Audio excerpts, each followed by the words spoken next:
Hey guys, Zan Thomas here with XT Properties discussing what is a foreclosure notice of default.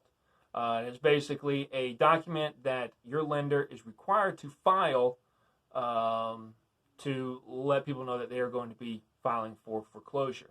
And they're also required to notify anyone that has an interest in your property. So if there are any contractors that are still owed work, or if there's another lender that is owed money against the house, everyone involved that has some sort of interest in the property does need to be notified that a lender of yours is filing for foreclosure.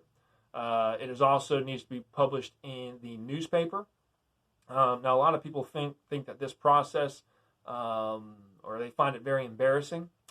They do not like other people knowing that they are dealing with foreclosure. However, this process was actually really put in place to protect the homeowner.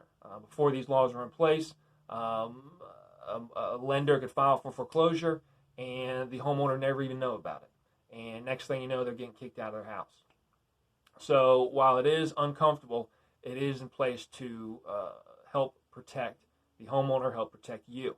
And again, once you get notified, if you stay active earlier on, you can make this a much better experience for yourself and get yourself in a better situation. So once you receive that notice, do 5 tips to talk about what happens once you receive the notice. Once you receive the notice, first thing you got to do is stay calm. This process takes time. You don't have to come up with a solution overnight. Now, if you ignore it and you let it go on, then you might get in a time crunch. But as soon as you receive that notice, stay calm. Don't ignore it, and we can work. You have some options to work through things. Second thing you want to do is you're going to want to educate yourself. See how things work in your county. Understand your financial situation. Figure out where your payments are. Talk to your bank. Get yourself educated on the process so you know what's going to happen, when it's going to happen, so you can be prepared. Third thing, is resources. There are a lot of resources, nonprofit and government resources out there to help you or help homeowners that are dealing with foreclosure. So get online, do some research, but there are a lot of agencies that can help you. So again, the earlier you stay, the earlier you get in it, and the earlier you start looking for options, start educating yourself and staying active, the better you can make this for yourself. Fourth thing, know your options.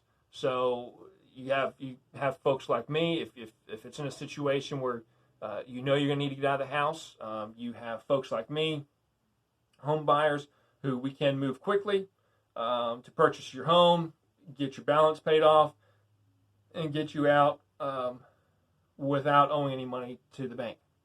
However, if you stay active and you jump on it early, you also going to have the option even to list your home. If you're listing your home is always going to sell for a higher price than selling to someone who's an investor like myself, because we're going to have to purchase the home at a price where we can still make a profit off of it. But if you have time, you can get with a realtor, you can list it, and sell your home that way. So know your options. And then the fifth thing, and this is the one I've stressed multiple times, is connect with your bank. You might talk to multiple people on the phone, and they might be cold to you. They may not act like they have any interest in trying to negotiate with you, but you have to remember this. Big picture, banks do not want to foreclose on a home. It costs them money. The bank's best interest is to negotiate a plan with you that you can manage the payments so that they can get their money. So it might take multiple calls to different numbers, talking to different people. Sometimes it might mean you call the same number multiple days until you get to someone that picks up the phone on the other end and there's one to help you. But it takes work, but connect with your bank. Stay in touch with your bank. And when you do get people that are willing to work with you and are being helpful to you, make sure you get those people's numbers or their names. So when you call back, you can ask for them again. Get connected with them, or an email address or something so you can stay connected. But foreclosure, it is a stressful situation, and typically there are outside stressors that are going along with that, whether it's health, family, whatever. There's typically something else involved that gets you off course, or jobs or whatever it may be. But stay calm, stay active, stay proactive, and you do have a lot of options in front of you. Hope this was helpful. If you got any other questions, feel free to give me a call, text, email, and be glad to help. Thank you, and have a great day.